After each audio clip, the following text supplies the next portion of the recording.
빅터리의 건강 이야기, 햇빛과 비타민 D의 중요성, 놀라운 이야기가 전개됩니다. 보시는 것처럼 오늘 강의 주제는요, 비타민 D. 여러 가지 이제 그 도시적인 어떤 내용을 우리가 다룰 텐데, 제가 비타민 D는 이제 1년에 몇 번씩 강의를 꼭 합니다. 왜냐면은 중요하기 때문에. 그래서 몇 년 전만 해도 제가 12강의 정도, 이제 3달 정도 어떤 강의, 어떤 그룹이라든가 어떤 협회 같은데 그 강의를 해달라고 그러면 12강의 정도를 합니다. 그러면 첫 번째 강의가 뭐였냐면 비타민 D 강의였어요. 근데 사실은 여기서는 지난주부터 다시 그 클래식 강의가 돌아가는 거 여러분들은 모르셔도 돼. 그냥 와서 들으시면 돼요. 그러면은 이게 반복이 됩니다. 언젠가 보면은 이상하게 듣던 거를 또 다시 시작을 해요. 근데 내용은 똑같지 않습니다. 절대로 내용이 똑같아질 수가 없어. 왜? 매번 강연을 다시 만들거든요. 그런 염려는 안 하셔도 돼. 아마 그거 느끼셨을 거예요. 노트를 직접 비교해보면 알아. 그죠? 20%에서 30%는 개정 심판이 나와 있습니다. 그 다음에 이제 중요한 건 뭐냐면, 근데 이제 방법을 바꿨어요. 지난주에 첫 번째 강의였는데 뭘 했습니까? 마그네슘을 했죠. 그러면 방법을 바꿨네? 원래 비타민 D부터 가야 되는데, 마그네슘부터 강의했잖아요. 그럼 무슨 문제가 있을까? 네, 문제가 있었었죠. 어떤 문제냐면은, 비타민 D를 강조합니다. 그러면 비타민 D에 필이 꽂혀서 일주일 동안 뭐만 해요? 비타민 D 구하러 다니고 섭취하기 시작하십니다. 그럼 문제가 심각해져. 왜? 굉장히 많은 분들이 건강보조식품을 드신 분들이 많이 있어요. 예를 들어서 칼슘 보조제는 왜 이렇게 열심히 드셔요? 지난주에도 말씀드렸나? 고속버스 타고 내려오는데 어떤 아주머님이 무슨 선물을 받으신 것 같아요. 딸한테 받았는지 아들한테 받았는지 모르는데 멀리서 이렇게 보니까 산호칼슘이야. 그러면 상당히 대견한 것처럼 그렇게 보시더라고. 보니까 2박스가 들어있어요.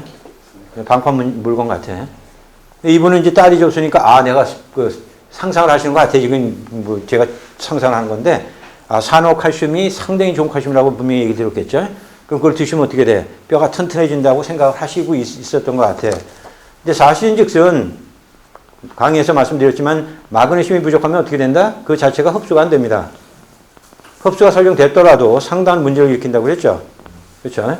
그래서 그런 관점 때문에 마그네슘을 강의를 하고 비타민 D를 강의를 합니다. 오늘 강의 들어보시면 아시겠지만 마그네슘만 보조를 해줘도 비타민 D 수치가 올라간다고 그랬죠.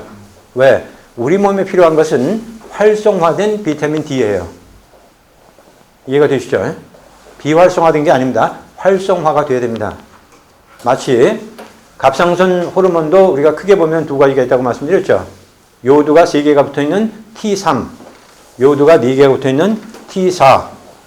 그렇죠? 근데 T4, 요오드가 4개 붙어있는 것은 비활성화가 된 갑상선 호르몬이다 라고 말씀드릴 수 있다고 그랬죠. 이것을 우리 몸에서 활성화를 시켜서 활용을 합니다. 어떻게 활성화를 시키냐면 요오드 하나를 떼어요. 그러면은 뭐가 돼요? T3이 되죠. 그래서 활성화를 시키느냐 시키지 않느냐가 굉장히 중요하다는 개념을 설명드린 거고요. 비타민도 마찬가지다. 그래서 그 활성화를 시키는데 결정적인 작용을 하는 미네랄이 있으니 그것이 바로 마그네슘이다. 그래서 지난주 공부를 하셨으니까 아마 일주일 동안 열심히 마그네슘을 드셨을 거라고, 그죠? 대답들이 없으시네. 자, 비타민 D와 건강은요, 이미 많이 알려졌습니다. 참 다행스러운 건 제가 4년 전에 와서 처음으로 비타민 D 강의를 했었습니다. 저 강남에서. 그때만 해도 비타민 D를 전혀 모르는 분들이 많이 있었습니다. 햇빛 쬐면 되지 않습니까? 뭐 이런 얘기를 많이 해요. 굉장히 기본적인 그런 질문들을 많이 했는데 최근에 4년이 지난 지금의 강의를 다니면 굉장히 그 심도 깊은 질문들을 많이 합니다. 그 말은 뭐냐면 미디어, 방송이라든가 이런 언론에서도 그동안 많이 다뤘죠. 그래서 비타민 D는 굉장히 중요하다라고 느끼십니다. 그죠? 근데 문제는 뭐냐면 여러분들 지식이 대부분이다 뭐예요? 미디어라든가 이런 어떤 신문지상이라든가 이런 데 나온 거에 의존을 하기 때문에 여러분들이 충분히 어떻게 비교를 하는 게 없잖아요. 그래서 오늘은 그런 그 디테일, 아주 자세한 어떤 내용들을 몇 가지 다루겠습니다. 그래서 여러분들이 잘못 생각하고 혹시 계신 것들이 있으면 수정을 하시고 보완을 하시는 것이 좋을 것 같아요. 비타민 D를 그 중요성을 다시 요약해주면 어떤 암이든지 미니멈 적어도 비타민 D만 충분히 여러분들 몸에 있다면은 50% 정도의 암은 막을 수 있다. 그러니까 어떤 분이 100%도 아닌데 50%면 상당히 의미가 있는 겁니다. 그렇죠? 어떤 한 학자의 말을 빌리면 유방암 같은 경우는 90에서 95%까지 막을 수 있다. 뭐만 있으면? 비타민 D만 충분히 있으면. 물론 남자인 경우에는 전립선암이죠. 그죠? 굉장히 의미가 있습니다. 그래서 전립선암과 비타민 D와는 뗄래야 뗄 수가 없는 관계입니다. 실험을 했어요. 어떤 실험을 했냐면 우유를 줬습니다. 어떤 우유를 먹게 했냐면 몇 년 동안 두 그룹으로 나눴어요. 남자들. 한 그룹은 저지방 우유를 먹게 했습니다. 한 그룹은 지방이 있는 그대로 먹게 했습니다. 그리고 몇 년을 조사를 해보니까 지방이 많은 우유를 먹은 집단의 사람들은 전립선암에 걸리질 않았어요.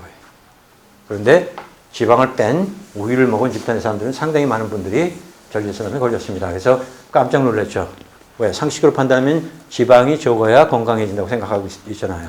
어떤 의미에서 맞는 얘기입니다. 근데 문제는 그 지방 속에 뭐가 들어있었던 거예요? 제 강의의 특징이 있어요. 먼저 답을 드립니다. 그 질문을 나중에. 먼저 뭔 얘기를 하고 있었나 이렇게 생각하시고 그걸 얘기를 하시면 되는 거예요. 비타민 D지 뭐 오늘 뭐 무조건 비타민 D라고 그러면 돼요. 비타민 D가 어떻게 돼요? 지용성이죠? 그 지방을 뺐으니까 비타민 D가 있어요? 없죠. 그 저지방 우유를 마셔야 되죠? 맞습니까? 아니죠. 속은 분들도 있겠죠. 자, 거기다가 전 세계적으로 보면은 그 암 환자들이 발생하잖아요. 여기 그란트라는 학자, 박사님의 그 말씀을 인용하면 매년 200만 명의 생명을 살릴 수 있다 이렇게 얘기했습니다. 여러분, 200만 명 정도 제가 살리면 저는 어떻게 되는 거예요? 바로 뭐예요? 유엔에 가서 뭐야? 총장 정도 하죠. 예? 그게 바로 뭡니까? 비타민 D라는 얘기죠. 햇빛 비타민. 자, 비타민 D 수비와 직접적인 관련이 있는 질병들이 여러 가지가 있는데 이걸 쫙 하고 보시면은 어떤 느낌을 가지게 되냐면 우리가 아는 질병은 다네. 당연히 다죠. 우리 몸에 세포들이 있지 않습니까? 머리카락도 세포잖아요. 이 피부도 세포입니다. 근육도 세포입니다. 뼈도 세포입니다. 그죠? 점막도 세포예요. 그죠? 이런 모든 세포들을 들여다보면 공통점이 있습니다. 몇 가지. 그 중에 하나가 비타민 D 수용체가 있다. 비타민 D 수용체라는 건 뭐냐면 비타민 D를 딱 받아들여서 신호를 받고 그 신호를 받은 다음에 여기 있는 프로그램이 돌아가는 겁니다. 만약에 비타민 D가 없으면 어떻게 돼요? 비유적으로 말씀드리면 여기 왔는데 문이 잠겨져 있어요. 열쇠가 없어. 그럼 어떻게 돼? 들어올 수 있습니까? 없습니까? 언제까지? 비타민 D가 수용체에 접촉이 될 때까지. 무진장 중요한 얘기입니다. 그래서 그런 거를 생각하시면 왜 이런 질병들이 연결이 되어 있는가를 갖다가 충분히 이해하실 수 있어요. 한 예로 비타민 D는 염증을 통제합니다. 염증이 과다해지는 것을 막아주는 역할을 해요. 그러면 비타민 D가 부족해지면 어떻게 될까요? 염증을 막을 수가 없죠. 그죠? 과다해지는 걸 막을 수 있는 뭐가 없어요? 방법이 없습니다. 그 다음에 비타민 D는요, 에너지 대사에도 밀접한 관계가 있어요. 만약에 비타민 D가 부족해지면 에너지도 어떻게 될까요? 당연히 안 나오겠죠. 그럼 어떻게 될까요? 에너지를 못 만들어내니까 놀 수는 없고 혈당을 다 뭘로 바꿔요? 지방으로 바꿉니다. 여러 가지 전문적인 용어를 쓰면 인슐린 저항증이라든가 뭐 이런 거 설명드린 적이 있으니까 감이 오실 거라고. 또 비타민 D는요, 근육 형성에 결정적인 작용을 합니다. 만약에 비타민 D가 없잖아요. 근육 형성이 정상적으로 되지 않아요. 그래서 근이 무력해집니다. 근무력증도 결국 근주에는 뭐가 있다? 비타민 D 결핍이 있다. 무력만 해주면 괜찮은데 형성이 안 됩니다. 그러니까 어떻게 돼요? 근육 형성이 안 되고 자꾸 손상이 일어납니다. 그럼 점점 근육이 어떻게 될까? 줄어들겠죠? 네, 그것이 바로 누구에게 일어나는 상황이냐면 연세 드신 분들 있잖아요. 나이 들어갖고 80, 90 지나고 나면 점점 힘을 못 씁니다. 그러고는 굉장히 아파요. 왜? 비타민 D가 또 뭐와 관계가 있냐면 통증과 절대적인 관계가 있습니다. 그래서 한마디로 요약을 해드리면 비타민 D가 수치가 떨어지는 만큼 뭐는 올라가? 똑같은 상황에서 통증은 올라가게 돼 있어요. 이거 역으로 비타민 D가 있으면 다시 통증은 어떻게 된다? 내려갈 수 있다. 그럼 똑같은 상황에서 어떤 사람은 심하게 통증이 오고 어떤 사람은 덜 온다. 뭐 간단하게 너무 좀 약간 과장하는 경향이 있지만 뭘로 통제할 수 있다? 비타민 D로 통제할 수가 있다. 자, 넘어갑니다. 그런 생각을 해보시면서 그걸 읽으시면은 감이 오실 거예요. 그 다음 슬라이드 세 번째 보시면 한 분의 그 유명한 분이에요. 이분이 이게 얼굴이 한쪽은 완전히 갔어요. 한쪽은 그냥 그 나이를 보이는 69세 그 남자 운전사입니다. 자, 트럭 운전사예요. 평생을 운전을 했습니다. 그러니까 빛이 미국도 뭐예요? 왼쪽에 운전사가 있으니까 이쪽에서 내리쬐입니다. 캐나다 같은 경우에 이제 추워요. 이게 정확히 어딘지 모르겠지만 북쪽 쪽에서 사는 분 같아요. 거기서 운전을 계속 하니까 햇빛이 내리쬐입니다. 근데 추우니까 유리창을 열어놔요? 닫아놔요? 닫아놓고 운전합니다. 그래서 왼쪽은 햇빛이 쬐어서 뭐가 일어난 겁니까? 노화가 일어난 거죠. 자외선 때문에. 보시면 완전히 다르잖아요. 왼쪽이랑. 이거 만든 거 아닙니다. 오리지널 사진이에요. 이거 한번 그 인터넷에 떴었던 것 같아. 작년인가 재작년에. 자, 이분은 이렇게 얼굴이 왼쪽이 손상이 일어난 것은 뭐 때문에 일어났다? 자외선 A 때문에 일어났다. 그래서 이거는 왜 여러분들에게 보여주냐면은 자외선에는 뭐가 있다? 크게 세 가지가 있다. 그 말씀을 드리려고 그래요. 그래서 왼쪽부터 얘기하면 자외선 뭐가 있습니까? 오른쪽부터 얘기해야 된다. 여러분 좀 입시하세요. 이쪽에 뭐가 있냐면 자외선 A가 있습니다. 근데 정중앙에 뭐가 있냐면 자외선 B가 있고, 그 다음에 이쪽 끝에 자외선 C가 있어요. 근데 자외선 C는 거의 얘기를 안 합니다. 왜냐면은 자외선 C는 거의 지구에 들어오질 않아요. 무시하셔도 돼. 근데 우리가 만드는 자외선에는 있어요. 자외선 C가. 그게 여러분들 먼저 갖고 계셨던 그 형광등 있잖아요. 형광등에서 그 자외선 C가 나오고 있었는데 이게 가장 무서운 광선입니다. 사실 말씀드리면. 근데 어느 만큼이 내려왔었냐면 정확히 재보니까 60cm 정도 내려오고 있었더라고. 근데 공부 열심히 한다고 바로 그 밑에서 이렇게 대놓고 하면 어떻게 될까요? 몰라요. 안 해봐갖고. 여기 다 계시는 거 보니까 그런 일이 없으셨던 것 같아. 그건 무시하셔도 돼요. 그러면은 UVA와 UVB만 생각하시면 돼요. UV라는 말은 뭐예요? 자외선이란 말이죠. 자, 보라색입니다. 왜? 그 밖으로 나가는 선이죠. 그래서 울트라바이올릿 그래갖고 UV. A와 B가 있다. 그런데 A가 여러분들이 생각하는 바로 뭐예요? 자외선이에요. 무슨 자외선? 우리 피부에 검버섯을 일으키는 손상을 주는 자외선입니다. 근데 B는 손상을 주는 자외선 아니죠. 뭘 줘요? 비타민 B를 형성시키는 그 파장대의 빛을 UVB라고 한다. 그걸 정확히 구별하셔야 돼. 왜? 이거 제대로 구별하는 사람이 없어요. 특히 미디어에서 나오는 분들은 거의 구별을 못합니다. 거기서 뭐 날씨에 대해서 얘기하는 분들이나 아니면 심지어 그 얘기를 하러 나온 전문가라는 소위 이런 분들도 나와서 얘기하는데 A가 뭔지 B가 뭔지 구별을 못하고 그냥 섞어서 합니다. 그 얘기를 드릴게요. 자외선 A는요, 피부에 주름을 지게 하고 기미 검버섯 멜라닌 색소를 끌어올립니다. 그래서 이것을 피하시려고 여러분들 뭐 하시는 거예요? 뭘 바릅니까? 선크림 바르시죠? 그죠? 자, 그런데 과연 맞는가? 우리 한국 같은 경우는 서울 기준으로 했을 때 3월 말에서부터, 이제 10월 말에서부터 3월 중순 정도까지는요, UVB가 못 들어옵니다. 튀겨나가 버려요. 굉장히 중요한 포인트입니다. 자, UVB가 들어와서 그걸 쬐면 비타민 D가 형성됩니다. 그죠?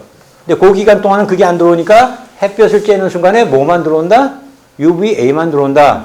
그럼 그때 열심히 햇볕을 쬐면 어떤 일이 벌어질까? 아까 보셨던 사진에 있는 그 얼굴이 되겠죠? 여러분 원하시는 게 그거죠? 아니에요? 근데 그것처럼 지금 하고 있습니다. 미디어에서. 무슨 말이냐면 자외선 A는 어떠한 상황이 돼도 세기 때문에 들어와요. 유리창을 통해서 들어옵니다. 아까 이제 운전사 다시 기억하세요. 그분은 유리창을 닫고 했기 때문에 UVB는 못 들어왔던 거야. 뭐만 들어왔어요? 센? UVA만 들어왔으니까 어떻게 됐다? 완전히 갔다. 똑같은 일을 여러분 하신 겁니다. 언제부터 언제까지? 10월 말서부터 3월 중순 정도까지 정확하진 않지만 그 사이에 햇빛을 쬐면 전부 다 뭐만 들어온다? 그러니까 선크림을 꼭 바르셔야 된다면 언제는 절대적으로 바르셔야 된다는 겁니까? 맞습니다. 그 다음에 그 자외선 B는 세로토닌 호르몬을 형성시키고요. 비타민 D를 합성시켜 체내 칼슘을 잘 흡수하도록 촉진하며 혈액순환을 돕니다. 무진장 중요한 얘기죠. 그래서 비타민이 아니라 햇빛 이 UVB는 절대적으로 피해서는 안 되는 광선인 거죠. 그죠? 사실은 자외선이 무조건 되고 나쁜 역할만 하는 게 아닙니다. 자외선 A도 마찬가지예요. 하는 일이 있습니다. 자, 그 맨 밑에를 보십시오. 작년까지 기상청마다, 이 작년은 재작년 얘기하는 거예요. 자외선 지수를 발표한다고 하면서도 사실상 자외선 B 지수만을 발표했고 자외선 A 지수는 발표하지 않았다. 왜냐하면 말씀드린 것처럼 자외선 A는 실제로 가장 무서운 광선이지만 사시사철 내리쬐고 심지어 구름을 끼워도 구름을 어떻게 해요? 통과해서 내려옵니다. 겨울에도 내려치기 때문에 따로 경고할 필요가 없습니다. 그러니까 뭘 경고를 하는 거냐면 UVB를 갖고 인덱스를 만들어서 그거 갖고 얘기하는 겁니다. 자, 자외선 B 부족은 D 부족이다. 이게 이해가 되실 겁니다.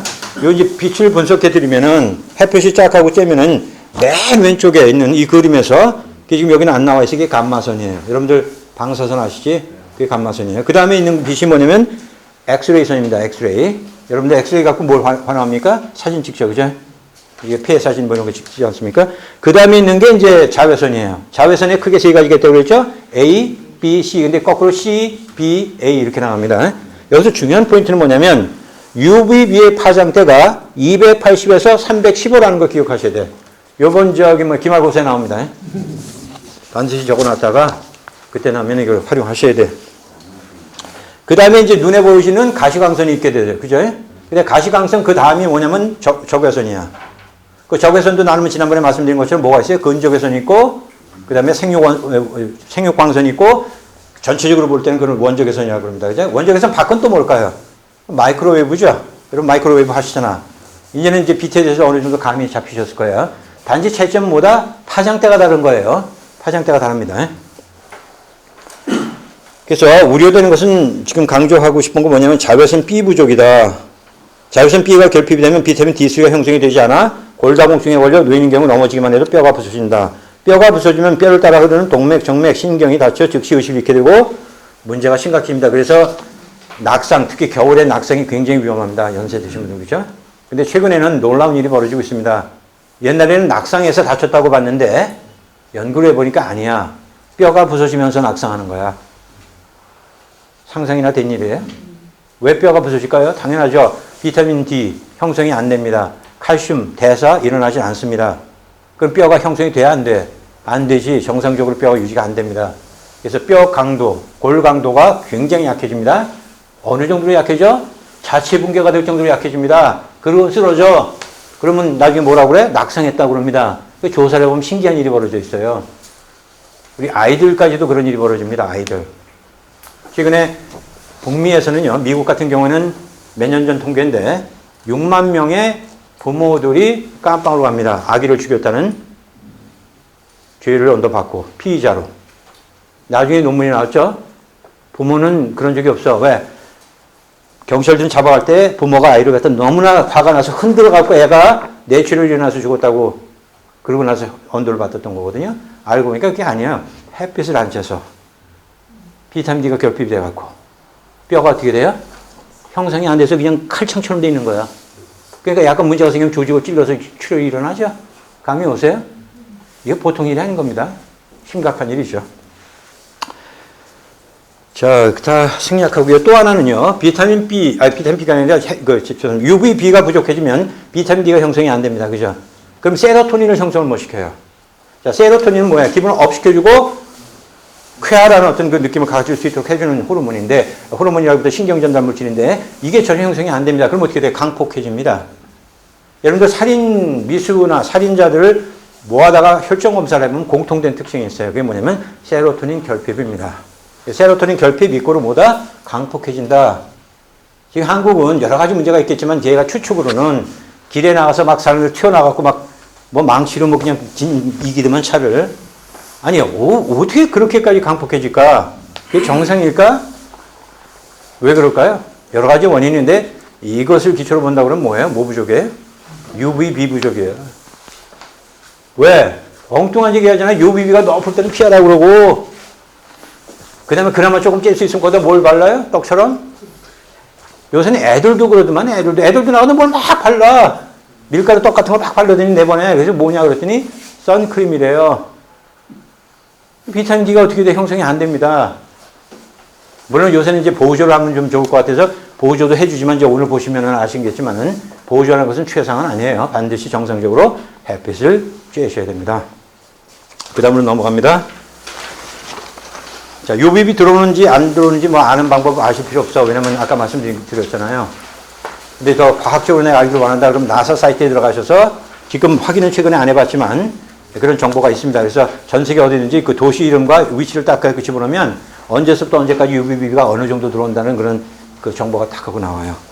자, 요 밑에 있는 건 뭐냐면은 지금 제가 아는 브랜드, 지금 미국 식약처에서 정확하게 UVB 파장만 나온다라는 것이 검증이 됐고 지난 10년 동안 전 세계 사람들이 다 쓰고 있는 UVB 라이트만 나오는 이게 저기예요. 지금 이게 가격이 미국 돈으로 420불입니다. 그러면은 우리나라 돈 한 50만 원 되는 거네요. 이걸 뭐 혼자서 사시기는 좀 힘드실 수도 있어. 그래서 여러 같은 성화가 있으면 우리들이 뭐 뭐니 풀링이니까요. 하여튼 좀 해갖고 하나를 설치해두면은 뭐 많이 필요 없어. 오셔서 한 5분 10분 정도 쬐시면 돼. 물론 쬐고 있는데 누구 들어오면 안 되니까 문 닫고 가시겠죠. 그렇게 활용하실 수 있는 것이 있습니다. 또 보니까 조그만 거 기계들은 이제 근데 그것도 비싸더라고 한국에도요. 그러니까 건선 환자라든가 이런 그 비타민 D 형성이 필요한 분들은 이렇게 하고 대갖고 그렇게 하잖아요. 또 머리 뭐 빠진 분들은 또 머리에다 밀게 되는데 그게 전부 다 이겁니다. 그 파장대 아까 몇이라고 그랬어요? 기억하세요? 몇이었죠? 몇? 이 정도 내셔야 돼. 바로 학습 효과가. 그 파장대가 나오는 거예요. 그래서 딴 것들은 그게 나오는 것처럼 얘기를 해. 근데 아니야. UVA가 엄청 나와. 그럼 그걸 쬐고 있으면 어떻게 돼요? 골치가 아플 정도 아니고 몸이 까맣게 타겠죠. 자, 무슨 얘기냐면 UVB와 UVA를 동시에 받게 되면 비타민 D가 형성이 되죠. 이제 조금 이따 더 강조를 해드리겠지만 비타민 D가 하는 일 중에 하나가 암의 형성을 막습니다. 그러니까 그 UVA가 비춰도 어느 정도 뭐가 된다? 보호가 된다. 너무 심하게만 안 쬐면. 그 다음에 비타민 D 결핍 수치, 혈청 수치가요. 25 나노그램 퍼 밀리리터가 되면은요. 뭐가 생깁니까? 그룹병 어떻게 되는 거죠? 이렇게 되는 거죠? 예? 뼈가 물러가고 그러면 축 하고 쳐집니다. 그 다음에 골연화증. 뼈가 어떻게 돼요? 녹아 들어가는 거죠. 그래서 30 나노그램 퍼 밀리리터가 결핍 경계선입니다. 근데 지난 그 3, 4년 동안 많은 분들에게 권면을 했고, 한 300명 통계를 제가 정확한 어떤 그 객관적인 건 아니겠지만, 그 300명 중에서 단 한 명도 30을 넘어가는 사람이 없었어요. 한 분인가? 31, 2? 그게 다예요. 물론, 보조를 하시고 나셔서는 이제 좀 올라가시고 그러는데, 그렇지 않은 일반 분들은 난 괜찮겠지. 그렇게 생각하는 분들이 많더라고요. 그래서 왜 괜찮다고 생각하십니까? 라고 여쭤보면, 나는 뭐 골프도 치고 뭐 등산도 많이 하고 그랬다는 거예요. 그래서 선크림 안 바르셨어요? 아이, 선크림 발라야죠. 그럼 어떻게 해야 돼? 반드시 혈장 검사를 하셔야 됩니다. 혈 검사를 해보셔야 돼요. 이상적인 수치는요, 50에서 60 정도 유지하셔야 됩니다. 이 정도 유지하시고 계시면 아까 얘기했던 것처럼 암 예방, 암 치유에도 도움을 받을 수가 있죠. 비타민 D3 현실 점검에 대해서 잠깐 말씀드릴게요. 최근에 와서 검사 비용이 싸지고 간편해지면서 대부분의 사람들이 결핍 상태에 있음이 밝혀진 거지 갑자기 결핍이 된 건 아닙니다. 그죠? 검사를 해보니까 결핍인 걸 알았던 사람이 많았다는 얘기고요. 전 세계적으로 지금 그 최근 통계를 보면 80%의 사람이 결핍이에요. 신기한 거는 마그네슘과 비슷하게 갑니다. 마그네슘도 한 80%라고 그랬죠. 지금 비타민 D도 거의 80%가 결핍이라고 보시면 된다. 자, 미국의 노인들 중에는 95%가 뭐예요? 결핍이에요. 이게 보통 문제 아닙니다. 그 다음에 이형 당뇨병 환자의 60%가 비타민 D3 결핍이다. 당뇨병과 비타민 D3와 밀접한 관계가 있다. 아까 제가 언급을 안 했지만 왜 그런 문제가 생기냐면요. 염증 통제를 한다고 그랬죠. 비타민 D3가 충분히 없으면 염증 통제가 안 됩니다. 이 질문에 공식적으로 한 가지 말씀드린 게 있는데 염증과 뭐가 똑같다고 그랬어요? 인슐린 저항증과 같은 말이라고 그랬습니다. 염증 이꼬르 인슐린 저항증, 인슐린 저항증 이꼬르 뭐예요? 비만이에요. 비만. 이건 공식으로 외우라고 그렇게 말씀드렸습니다. 그러면 인슐린 저항증이라는 것은 인슐린을 생산을 해도 혈당이 떨어지지 않는 그런 상태거든요. 그래서 그걸 갖다가 희한하다고 해서 수십 년, 한 3, 40년 됐나? 이제 뭐라고 부르기 시작했습니다. 일형이 아니야, 그거는. 왜? 췌장은 건강해. 췌장에서 충분한 인슐린을 만들어내는데 작용을 안 한다. 그래서 이건 두 번째다. 그래서 이형 당뇨병이라고 그랬죠. 뭐 참고로 한 가지 더 설명드리면 3형 당뇨병도 말씀드렸죠. 뭐 학자마다 다른 얘기겠지만은 전자파로 인한 그 당뇨 그 현상을 갖다가 3형이라고도 부릅니다. 참고로 말씀드릴게요. 컴퓨터 이제 딱 앉고 재보면 혈당이 어떻게 돼? 올라갑니다. 전자파 때문에. 자, 그래서 그 당뇨병과도 밀접한 관계가 있다. 그다음 마지막 보시면요. 2008년 어디에요? 국민건강영양조사. 이게 지금 한국 통계입니다. 한국인의 경우 여성 93.3%, 남성 86.8%. 그럼 뭐예요? 전체 인구가 다. 자, 비타민 D3 결핍일 가능성이 높은 경우 쭉 보시면 됩니다. 첫째가 뭐예요? 피부가 검었다. 우울증이 생긴다. 피부가 검었다 얘기를 말씀드릴게요. 예, 흑인들이 왜 피부가 검었죠? 그랬더니 어떤 분이 흑인이니까 그렇더라고요. 할 말이 없어요. 근데 흑인이 왜 흑인이 됐을까요? 원래부터 흑인이었을까요? 아닙니다. 사실은 흑인인 이유는 원래는 그러지 않았었으면 틀림이 없어. 그런데 적도에서 살았잖아요. 지금 아프리카 적도에 위치하고 있죠? 햇볕이 엄청나게 쬐입니다. 그럼 햇빛을 너무나 많이 쬐게 되면 문제가 생긴다는 거 여러분 아시잖아요. 그러니까 몸은 어떻게 돼? 자꾸 그걸 막으려고 뭐를 만들어내? 멜라닌을 만들어내. 그게 1년, 100년, 1000년, 만년, 10만 년, 100만 년 정도 지나니까 어떻게 돼? 유전자가 형성되는 거죠. 그거를 갖다 극복하려고. 그러다 보니까 어떻게 돼? 아예 까맣게, 귀찮으니까 그냥 평생 까맣게 되려고 노력하는 것보다는 아예 까맣게 태어나는 게 흑인은 없으시죠. 낫지 않느냐 그래갖고 형성된 게 뭡니까? 네, 그런데 이분들이 갑자기 어디로 끌려가요? 추운 시카고로 끌려갑니다. 노예로. 그 다음에 캐나다로 또 올라가서 피하려고, 노예를 피하려고. 그러니까 북미 그 추운 데서 햇빛이 거의 들어오지 않는 데서 사는 흑인들은 비타민D를 정상적으로 형성할까요? 못할까요? 왜? 적도에서 내리쬐는 햇빛을 계산하고 지금 형성이 되어 있는데 전혀 햇빛이 안 찌는 데로 갔으니 비타민D가 형성될까요? 안 될까요? 안 됩니다. 그래서 백인에 비해서 흑인은 암 발생률이 3배가 높아요. 특히 전립선암. 그래서 흑인들, 제가 아는 흑인들은 전부 다 제 나이에 100% 제가 아는 모든 흑인들은 다 뭐가 있다? 전립선암이 있다. 왜? 비타민 D. 중요하죠. 우울증이 생긴다. 50세 이상이다. 체지방이 높다. 뼈가 쑤신다. 머리에 땀이 난다. 장에 문제가 있다. 머리에 땀이 납니다. 특히 어린아이들이 머리에서 자꾸 땀이 나. 만지면 축축해. 그러면 100% 뭐예요? 비타민 D 결핍이다. 비타민 D3 결핍 증상, 영아와 아이들에게 나타나는 증상 쭉 보시면 되고요. 맨 밑에 보시면 중간에 영아인 경우 흔들린 아이 신드롬. 아까 얘기했던 부모가 화가 나서 아이를 너무나 흔들어서 뇌출혈이 일어나서 죽었다는 것이 알고 보니까 뭐다? 그렇지 않은 거다라는 사실. 성인에게 일어나는 증상도 뭐 다를 바가 없고요. 여성분들인 경우에 특히 선크림을 많이 바르시니까 비타민 결핍일 수가 있고요. 요거 흉골이라고 합니다. 아까 어저께 뭐라고 그랬어요? 요거를? 복장뼈라고 그러나요? 여기서부터 여기까지 여기를 눌렀을 때 아파.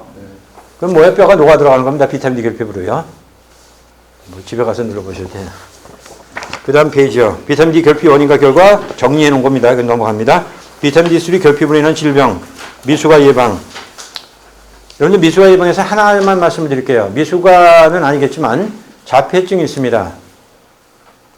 자폐증인 경우에 비타민 D와 밀접한 관계가 있어요. 그러면 비타민 D 결핍이 자폐증을 야기시키느냐? 이해라고 할 수도 있고 꼭 그렇지만은 않죠. 그러나 큰 역할을 합니다. 큰 역할을. 그래서 남자거나 여자거나 비타민 D가 결핍이 되면 아이가 자폐증에 걸릴 확률은 엄청나게 올라갑니다. 절대적으로 비타민 D 결핍 상태에서 결혼을 해서도 안 되고 또 아기를 가지려고 해서도 절대 안 된다. 그 얘기를 드립니다. 물론 근저에는 또 뭐가 있냐면 콜레스테롤 결핍이 있어요. 자폐증이 생기는 이유는. 근데 엄마가 요새 최근에 그 젊은 분들이 다 그렇잖아요. 지방을 피합니다. 그죠? 지방 피하죠? 햇빛 피하죠? 그 다음에 류마성 관절염, 크론시병, 이게 전부 다가 자가면역 질환일 뿐만 아니라 염증성 질환이죠. 자가면역이라는 것은요, 내 면역 기능이 내 몸을 공격합니다. 이거 엉뚱한 일이잖아요. 그죠? 이게 왜 일이 벌어질까? 면역이 어떻게 되는 거예요? 헷갈리는 겁니다. 이 헷갈리지 않도록 통제를 하는 영양소가 있었으니 그게 뭐예요? 비타민 D입니다.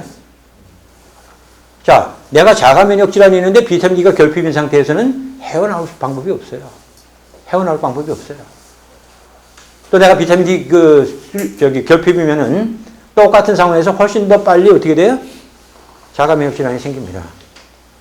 복잡한 게 아니죠. 뿐만 아니라 염증도 어떻게 된다? 더 올라간다고 그랬죠. 엎친데 덮치는 거죠. 그래서 사실은 현대인들이 갖고 있는 이런 질환들이 근저에는 정상적으로 자연스럽게 진행이 되어야 될 것들이 전부 다 뭐예요? 막혔기 때문에 억제가 되기 때문에 생기는 현상이라고 해도 과언이 아니죠. 그 다음에 감기, 독감, 비타민 D 수치와 밀접한 관계가 있죠. 수년 전에 그 미국 그 보건성 계통에서 한 저기가 나왔어요. 그 감기에 대한 정의가 나왔는데 굉장히 재밌습니다. 감기란 추운 겨울 동안 햇빛을 쬐이지 못한 결과로 인한 비타민 D 결핍 증상이다. 자, 그러면은 왜 햇빛을 안 쬐면 비타민 D3가 그 결핍된 건 다 아시죠? 그렇게 되면 왜 감기가 쉽게 걸릴까? 이유는 간단해요. 감기는 뭐 때문에 생기는 겁니까? 감기 바이러스죠. 자, 바이러스가 들어옵니다. 그럼 바이러스를 어떻게 해야 돼? 잡아야죠. 죽여야죠. 그럼 우리 면역세포가 그 일을 해야 됩니다. 면역세포가 감기 바이러스를 죽이는 물질이 있어요. 그 물질을 비타민 D를 가지고 만들어요. 그 중에 하나가 카테엘리시딘이라는 물질이 있습니다. 그런 것까지 아실 필요 없고, 비타민 D가 없으면 어떻게 된다? 감기를 막을 수 있는 기제를 상실하게 된다. 그래서 여름에 충분히 햇빛을 쬐서 비타민 D를 형성시킨 경우에는 겨울에 어떻게 돼요? 쉽게 넘어갈 수가 있다. 정신건강도 밀접한 관계가 있습니다. 여름보다는 겨울에 훨씬 더 우울증이 쉽게 옵니다. 왜 그럴까요? 여름에는 하여튼 햇빛을 쬐을 수 있잖아요. 그죠? 근데 겨울로 가면서 점점 덜 쬐고 비타민 D가 까딱까딱 하다가 겨울 되면 아예 형성이 안 됩니다. 그럼 어떻게 돼요? 세로토닌 못 만든다고 그랬죠? 세로토닌이 부족해지면 어떻게 될까? 바로 우울증이 오는 겁니다. 예. 그 다음에 또 하나는요, 정신분열증도 비타민 D와 밀접한 관계가 있습니다. 참고로 말씀드리면요. 눈 건강, 고혈압, 다이어트 성공 열쇠, 다발성경화증, 튼튼한 근육 유지가 필수. 특히 다발성경화증은요, 비타민 D 결핍증이라고 해도 과언이 아니에요. 왜? 다발성경화증이 가장 많이 생기는 데가 가장 햇빛이 적은 데예요. 햇빛이 많이 내리치는 적대는 거의 다발성경화증이 없습니다. 다발성경화증은 뭔지 아시죠? 신경 자체를 갖다가 우리 면역세포 공격해서 다 없어지고 신경이 다 없어져 버립니다. 완벽하게 신경이 다 죽어버립니다. 그럼 맨 처음에 이러고 있다가 점점 몸 무섭고 나 이거 하다가 나 이것도 못해 그냥 들어놓다가 지금 가는 그런 질환이죠. 비타민 D3의 암. 자, 암과의 직접적인 관계는 수많은 연구를 통해서 지금 밝혀진 바가 되었죠. 학자들마다 다르겠지만, 아까도 얘기했지만, 1년에 200만 명의 암 환자를 구할 수가 있다라는 얘기도 나오고요. 구체적으로 직장암이라든가, 유방암만 생각하더라도 60만 명의 생명을 살릴 수가 있습니다. 자, 그러면 앞뒤가 안 맞는 게 뭐냐면, 60만 명, 200만 명이 적은 숫자가 아닙니다. 그죠? 자, 이 사람들의 목숨을 구할 수 있는 비타민 D, 당연히 뭐가 되어야 됩니까? 교육이 되어야죠. 또 홍보가 되어야 되지 않습니까? 근데 그건 홍보가 안 되고 정확하게 치료가 검증이 안 된 것들은 막 홍보가 되어집니다. 왜? 뭐가 관계가 있는 거예요? 돈이죠, 돈. 비타민 D가 왜 이렇게 전파가 안 되느냐면 지식이 간단해요. 이걸 얘기를 해서 유익이 되는 지금 그런 상황이 아니잖아요. 그죠? 그래서 염두에 두셔야 됩니다. 그 다음에 넘어갑니다. 비타민 D 암 예방 치유에 도움이 됩니다. 어떻게? 변이가 되어 계속 증식을 할 경우에 암세포가 되는 이상세포들의 자멸을 촉진합니다. 그러니까 암세포가 된 것들이 쉽게 죽도록 만들어버린다는 얘기죠. 그 다음에 암세포의 증식과 전이도 막아버려. 또 암이 증식해서 커지려고 그러면 뭐가 필요해요? 혈관이 많이 필요합니다. 그죠? 혈관의 증식도 막아버립니다. 자, D3 결핍은 곧 뭐가 늘어나요? 여성들인 경우에 그 밑에 끕니다. 슬라이드. 자궁 근종이 늘어난다. 이것도 한국 통계입니다. 보시면은 건강보호 심사평가에 따른 30%가 늘어났다고 그러고요. 그 세 번째 포인트를 보면 최근 미국 국립보건연구원의 연구, 매일 1시간 이상을 오개에서 보낸 여성들의 자궁근종 진단율이 그렇지 않은 여성들보다 몇 프로가 낮다? 40%가 낮다. 엄청난 얘기입니다.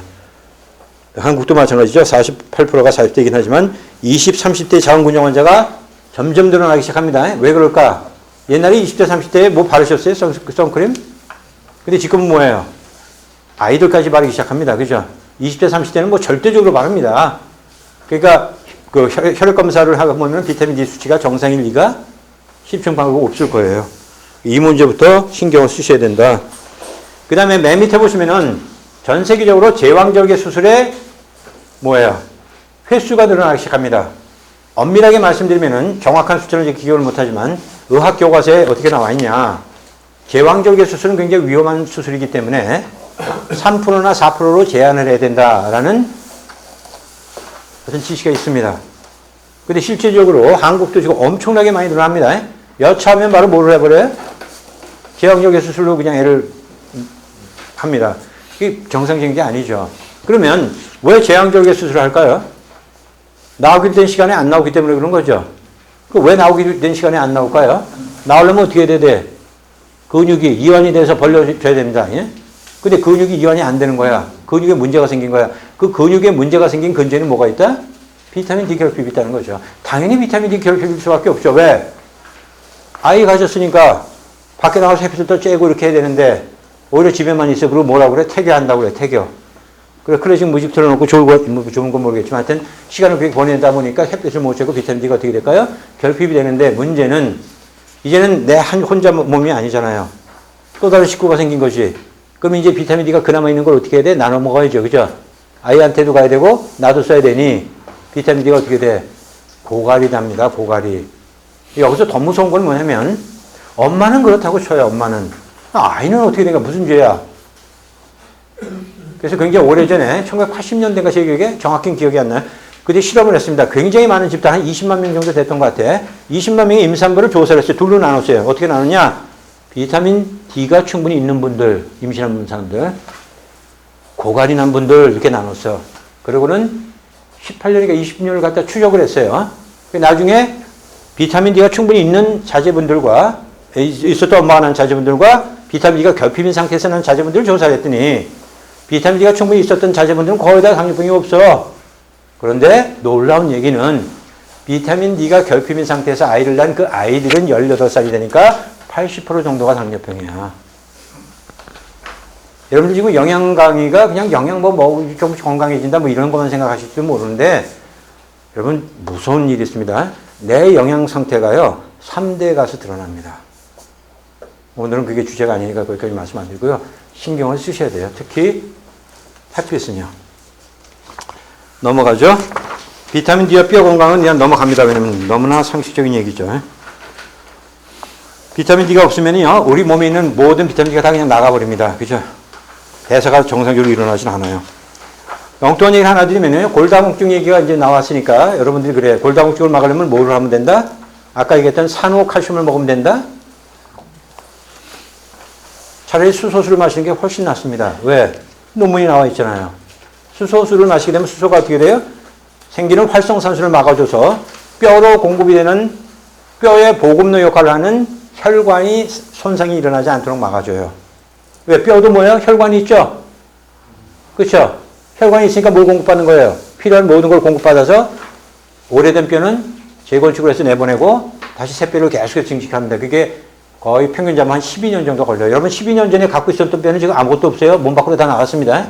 재건축을 계속합니다. 우리 아파트보다 훨씬 더 빨리 재건축을 해요. 네. 넘어갑니다. 비타민 D 수치 다이어트 성공의 가늠자. 혹시라도 다이어트에 관심이 있습니다. 내가 체지방을 좀 떨어뜨리기를 원합니다. 그럴 때 가장 중요한 핵심 요소가 뭐다? 비타민 D 수치다. 그것부터 검사하시고 비타민 D가 충분히 있다라고 판단되면 10중 8구 성공하십니다. 근데 만약 부족한 상태에서 다이어트를 진행시킨다 그러면 어떻게 될까요? 성공하기가 굉장히 어렵죠. 왜? 내가 밥을 먹으면 혈당이 오르는데 그 혈당이 대사가 안 일어나고 자꾸 뭘로 바뀌어요? 지방으로 바뀝니다. 그럼 이게 쉬워요? 어려워요? 어려워지겠죠? 햇빛 쬐는 요령은 아이처럼 까무잡잡한 뭘 끼고 안경을 끼고 선글라스를 끼고 엎드려서 휘죽거리면서 있으면 돼요. 근데 너무 많이 쬐게 되면 어떻게 해요? 타죠. 탈 때 어떻게 되는가? 슬라이드 있으니까 참고하시면 됩니다. 저 같은 경우는 너무 시간이 없으니까 지난 여름에 틈만 나면은 이제 옥상으로 겨우 올라갑니다. 조그만 지금 이제 3층인데 슬라브니까 올라가서 이제 올라가기 전에 이제 그 코코넛 오일을 온몸에 다 바릅니다. 그리고 이제 바짝바짝 그리고 올라가는 거지. 막 누가 이제 공중에서 사진을 찍었다 그러면은 재미나는 장면인데 그리고 한 20분, 30분 정도 쬐입니다. 그러면 따끔따끔할 때 되면 내려와요. 그렇게 몇 번 했더니 비타민 D가 괜찮게 좀 수치가 올라가 있더라고요. 자, 그 밑에 보면은 50 정도를 유지하라라는 그런 도표입니다. 넘어갑니다. 비타민 D3 지용성이니까 혹시 많이 먹게 되면 과용돼서 문제가 되는 거 아닙니까? 예, 문제가 될 수가 있습니다. 어떤 영양소든지 하나가 많이 들어가게 되면 뭐가 깨져요? 균형이 깨져 버립니다. 참고로 말씀드리면 비타민 D는 지용성입니다. 그죠? 여러분들이 아시는 지용성 영양소 중에 또 하나가 뭐가 있습니까? 비타민 A가 있죠? 그래서 비타민 D와 비타민 A는 서로 무슨 작용을 해요? 기량작용을 합니다. 서로 균형작용을 합니다. 하나가 많아집니다. 그러니까 하나는 상대적으로 더 줄어들어 버려. 근데 이건 반드시 다 균형이 잡혀 있어야 됩니다. 균형이 잡혀 있지 않으면 온갖 문제가 다 생겨버립니다. 그걸 오늘 다 얘기를 못해요. 그것만 갖고도 1년 내내 우리가 토론을 해야 될 정도의 중요한 내용이니까요. 자, 중요한 건 하나만 얘기할게요. 면역 얘기를 할게요. 만약에 비타민 D가 엄청 들어가는데 비타민 A가 없어져 버립니다. 그럼 오히려 감염이 굉장히 쉬워집니다. 오히려 거꾸로 일어나 버려요. 그렇기 때문에 반드시 비타민 D가 부족하다고 느껴지고 비타민 D를 보조를 시작하셨다 그러면은 꼭 신경을 뭘 쓰셔야 된다? 예, 그래서 제가 이걸 그림을 하나 이렇게 통합적으로 조금 있으면 슬라이드에 보시면은 아셔야 그래서 그거를 네 가지를 다 신경 쓰셔야 된다. 미리 말씀드리면 첫째, 비타민 D는 당연히 신경 쓰셔야 되죠. 지난주에 공부했던 마그네슘, 그 다음에 지금 얘기한 비타민 A, 그 다음에 뼈로 칼슘을 집어넣을 수 있도록 도와주는 바이타민 K2. 이 네 가지는 하나의 뭐다? 전체 그림이다. 그래서 과용이 가능합니다. 사실 옛날에는요, 쥐약을 뭘로 만들었었냐면 비타민 D로 만들었습니다. 이 얘기는 처음 드리나? 네. 거부 좀 드려야 되겠다. 그래, 나머지 신경 쓰시니까. 비타민 D를 과량을 집어넣는 겁니다. 그러니까 사람으로 얘기하면은 한 바켓 정도를 주는 거야. 그걸 먹도록 합니다, 쥐가. 그럼 먹으면 어떤 일이 벌어질까? 몸에 쌓이는 모든 비타민 D가 다 나오겠죠. 그죠? 비타민 D 때문에 칼슘이 너무나 과다해지면서 죽어버리는 겁니다. 거기까지만 얘기하셔도 충분히 공부하신 분들은 감이 오실 수도 있어요. 자, 비타민 D3 보조 시의 주의사항. K2 보조는 지금 말씀드렸습니다. K2는 어디에 많이 들어있다고 말씀드렸죠? 청국장에 많이 들어있다고 말씀드렸죠? 치즈에 비해서 28배 정도가 들어있다. 그러니까 꼭 치즈 먹을 생각하실 필요가 없죠. 우리 쉽게 청국장 구해서 드실 수 있죠. 일주일에 한 번, 두 번 정도 드시거나 아니면 비타민 D에 아예 이것이 들어있는 걸 드셔도 돼요. 그래서 D 플러스 K2, 그런 formula는 아침에 1000IU, 저녁에 1000IU 정도, 2000IU 정도를 꾸준히 드시면은 큰 대가가 없을 것 같습니다. 마그네슘 잊으시면 안 돼요. 그래서 D3 보조 시 마그네슘 보조해야 된다. 쭉 읽어보시면 그 이유가 나오고요. 그 밑에 그림은 활성화가 될 때 마그네슘이 결정적인 역할을 한다는 그림이에요. 이 노란 그림 있죠? 뭐 이런 것까지 다 아실 필요는 없어. 그냥 활성화에 마그네슘이 절대적으로 필요하기 때문에 마그네슘이 없는 상태에서는 아무리 비타민 D를 보조해줘도 소용이 없다. 기억하셔야 됩니다. 비타민 A 섭취에도 신경을 쓰셔야 된다. 왜? 부족해지면 뭐가 나타난다? 비타민 D 독성이 나타나는데 사실은 독성이라고 말을 표현하지만 독성이라기보다는 뭐예요? A 결핍증입니다. 비타민 D를 많이 평상시에 안 나타나. 왜? 거의 다 없으니까. 어차피 다 없으니까 그냥 그런 데를 살아나가다가 한쪽이 확 하고 들어와 버립니다. 난리가 버려요. 이거 내가 그 경험을 했습니다. 3년 전에 어디 가서 강의를 했습니다. 그러고 나서 일주일에 전화가 막 빗발치듯 쏟아서 오는 거야. 그날은 내가 비타민 D에서 강의를 해달라고 그랬거든요. 그래서 비타민 D를 강의했어요. 그때마다 제가 순진했어요. 근데 강의 끝나고 일주일에 어떤 일이 벌어지는지 잘 몰랐어. 근데 비타민 D 강의를 하니까 거기 한 3, 40명 분들이 일주일 내내 비타민 D가만 드신 거야. 그러고 나서 난리가 난 거야. 막 어지럽다, 막 다리가 후두둑 떨린다, 뭐 난리가 난 겁니다. 그때 비상이 걸렸죠. 왜 그런가 하고 또 들어가서 찾아보니까 이게 비타민 드세요라는 말이 함부로 할 얘기가 아니더라. 이제 감이 오세요? 네, 여러분들 함부로 하시면 안 돼요. 오늘 또 공부했다고 그냥 많은 사람마다 비타민 보조해야 된다고 그러고 하시면 안 돼요. 종합적으로 얘기하셔야 됩니다. 그래서 이 그림으로 이렇게 표시해 놨습니다. 그래서 반드시 기억을 하시고 이 그림을 보내주셔야 돼요. 네? 비타민 D 보조할 때 반드시 뭐예요? 오른쪽에 모두 예, K2, 바이타민 A, 그 다음에 뭐예요? 네, 마그네슘. D3 보조 시 주의사항, 지금 얘기 그대로 다시 반복을 합니다. 그 다음에 이 그림, 요 안에 뭐가 다 들어있어요. 요 안에.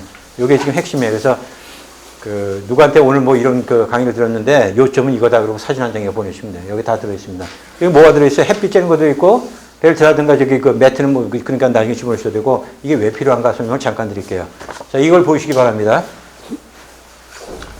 자, 우리 몸에 비타민 D를 증가시키는 데는 두 가지 방법이 크게 있는 거죠. 첫째는 뭐예요? 여기서 햇빛을 쬐면 됩니다. 그죠?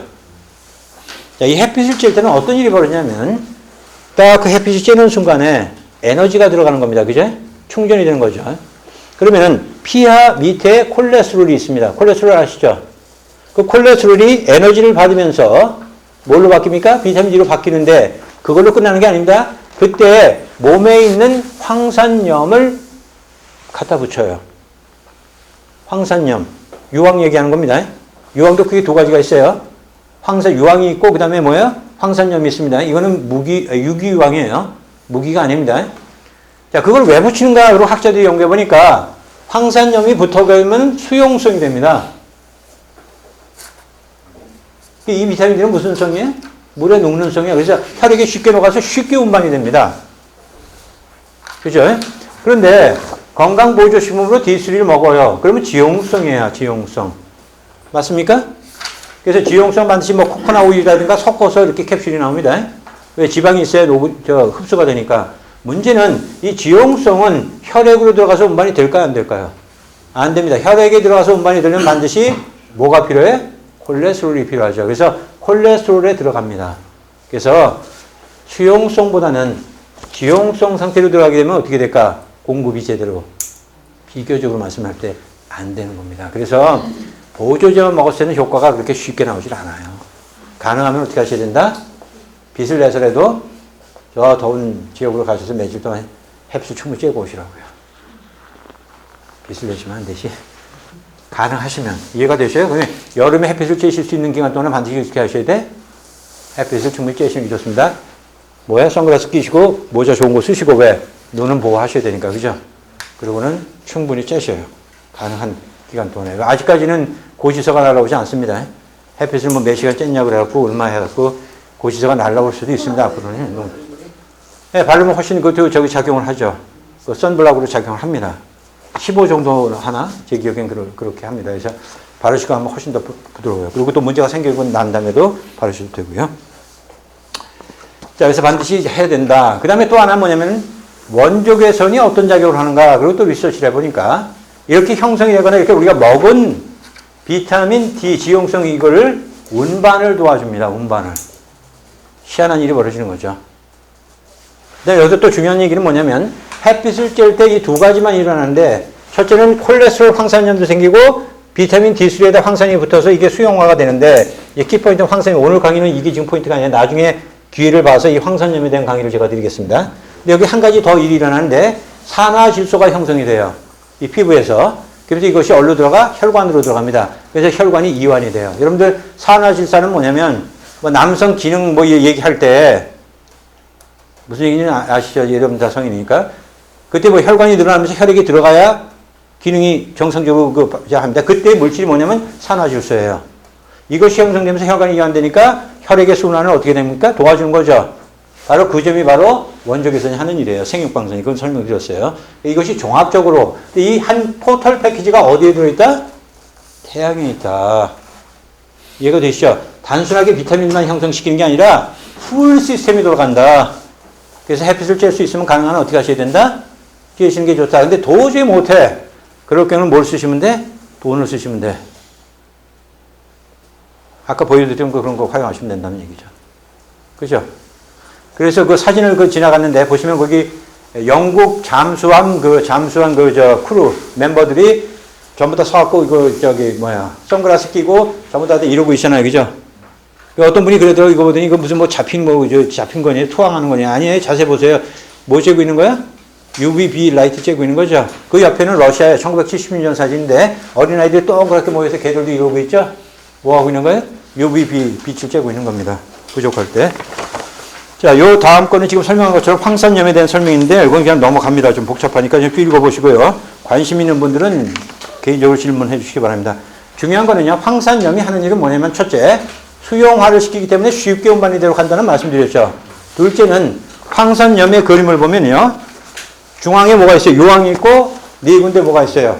이거 있고 핵심은 뭐냐면 두 개의 음이온이 있어요. 전자 두 개를 줄 수 있는 상황이 돼버려요. 그래서 운반해서 혈액으로 들어가서 적혈구한테 뭘 줍니까? 전자 두 개를 공급해줘. 그럼 적혈구가 뭘 받아요? 음이온을 받습니다. 전자를 받아요. 그러면서 뭐가 돼? 제타 포텐셜이 생겨요. 쉽게 얘기하면 청력이 생겨요. 밀쳐내는 힘이 생겨서 혈액들이 붙지 않고 서로 떨어집니다. 혈액순환이 잘 되도록 요 그림이에요. 요 그림. 요 그림이에요. 네, 뒤로 가셔야 돼요. 뒤로. 18페이지입니다. 자, 황산염의 주요 역할. 세포들이 서로 붙는 것을 막아준다. 그래서 그 세포들이 서로 붙는 것을 막아주기 때문에 적혈구들이 떨어집니다. 그러면 혈액순환이 훨씬 좋아집니다. 그죠? 붙어버리면 큰 문제가 생기잖아요.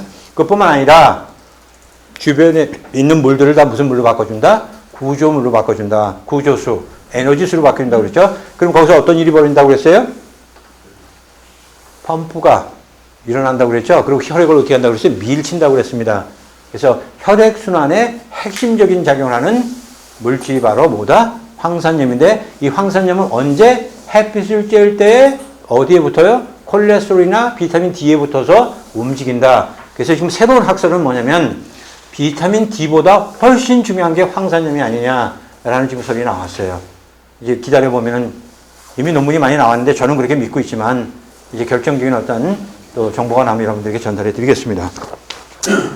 유황의 중요성에 대해서는 뭐 여러분들이 더 많이 아실 겁니다. 근데 유황 자체적으로는 작용하지 않습니다. 제가 지켜본 바에 하면요. MSM이라고 유황이 있습니다. 그죠? 식이유황. 그거를 드시게 했는데도 효과를 거의 못 보는 분들이 있어. 근데 어느 날 보니까 특징이 있더만 햇빛을 안 쬐는 거야.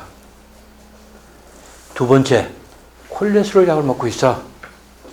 자, 콜레스테롤 약을 먹으면서 햇빛을 안 쬐는 분들은요. MSM이 들어가도 거의 효과가 나오질 않습니다. 왜 그런지 몰랐어요. 이거 공부할 때까지. 왜 햇빛을 쬐야 황산염이 어디 붙어요? 콜레스테롤이나 비타민 D 붙는다고 그랬죠? 그죠? 근데 콜레스테롤 약을 먹으면 콜레스테롤 수치가 저하가 되니까 부족해지죠? 이거를 뭐라고 그래요? 의학이라고 그럽니다. 그죠? 콜레스테롤 약을 먹어야 건강해질 것을 우리가 알고 있잖아요. 그죠? 물론 꼭 필요한 사람은 먹어도 됩니다. 자유의 나라니까.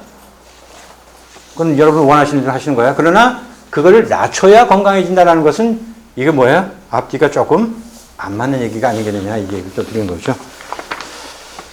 그 다음에 콜레스테롤 황산염. 여기 보면 이제 마늘 간 겁니다. 이게 마늘 간 거. 여기에 뭐가 많이 들어있으면 유황이 많이 들어있죠. 그죠? 계란 노른자에도 유황이 많이 들어있죠. 또 어디에 유황이 많이 들어있습니까? 원래 유황은요, 땅에 있는 것은 무기유황입니다. 무기유황. 땅에 있는요, 요거죠. 요 마늘. 그런데 이 땅에 있는 유익균들이 그 무기유황을 뭐로 바꿔요? 유기유황으로 바꿔줍니다. 그래서 두엄을 써놓고 몇 년 지나면 비가 쫙 내리면 거기서 무슨 물이 나와? 노란 물이 나오죠. 그죠? 네. 유황일 수도 있고 풀빛산일 수도 있는데 그걸 연상하시면 돼요. 그래서 그것이 많아야, 유기유황이 많아야 식물들이 그걸 빨아들여서 우리 먹거리에도 뭐가 많이 들어가요? 유황이 많이 들어가는데 지금은 그게 잘 이루어지지 않아요. 왜? 농약을 너무나 많이 뿌려대니까 땅이 죽어버립니다. 땅이 죽는다는 말은 뭐예요? 땅에는 뭐가 죽는 거예요? 유익균들이 죽는 거죠. 예. 네, 심혈관 질환 밀접한 관계가 있습니다. 그건 지금 말씀드린 것처럼 황산염과 관계가 있다. 그 다음에 한 가지 또 더 큰 문제가 있어요. 이상하게 2005년, 2006년서부터 전 세계적으로 비타민 D 결핍 증상이 늘어나기 시작해요. 갑자기. 어떤 일이 갑자기 늘어나면 원인이 있어요? 없어요? 당연히 있죠.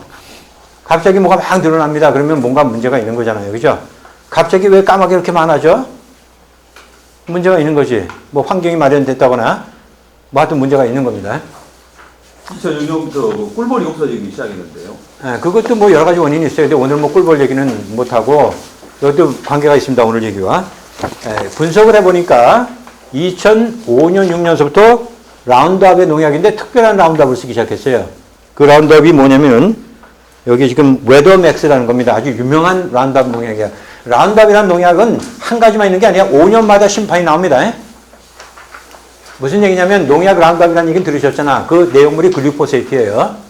글리포세이트가 들어가는 라운드업이라는 농약이 한 가지로 딱 해서 계속 쓰는 게 아니라 5년마다 더 강하게 만들어내요. 지금 계속 5년마다. 근데 결정적으로 웨더맥스라는 아주 강력한 라운드업이 언제부터 출시가 됐냐면 2005년도부터 출시가 됐어. 이해가 되세요?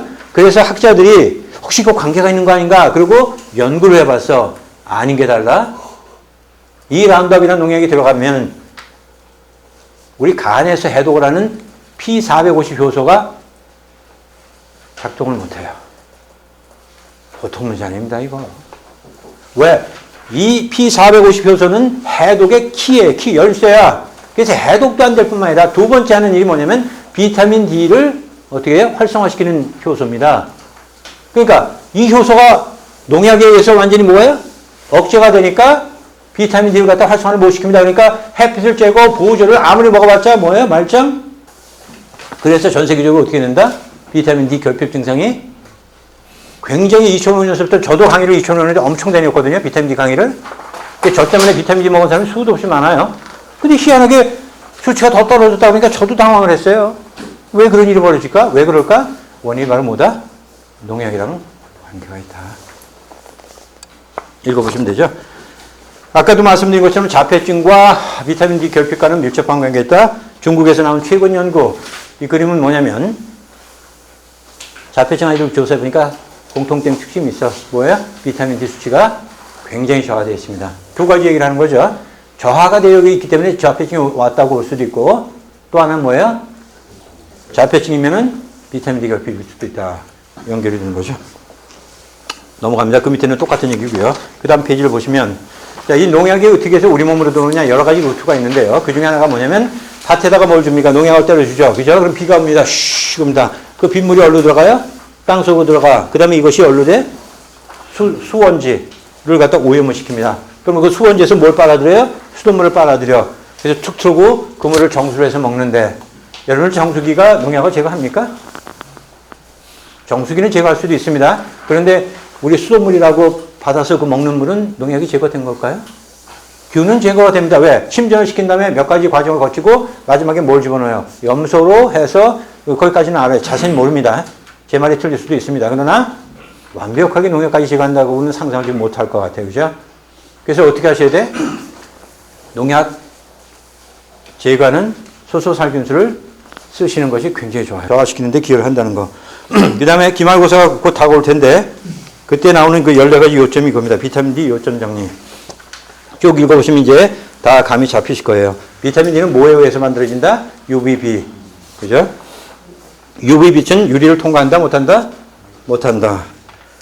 음식을 통해 충분한 비타민 D를 섭취하는 일이 가능하다? 가능하지 않다. 가능하지 않다. 그래서 쭉 읽어보시면 아마 핵심적인 그런 것들은 다 이해가 되실 겁니다. 그 다음에 몇 가지 차트를, 그림을 보여드리겠습니다.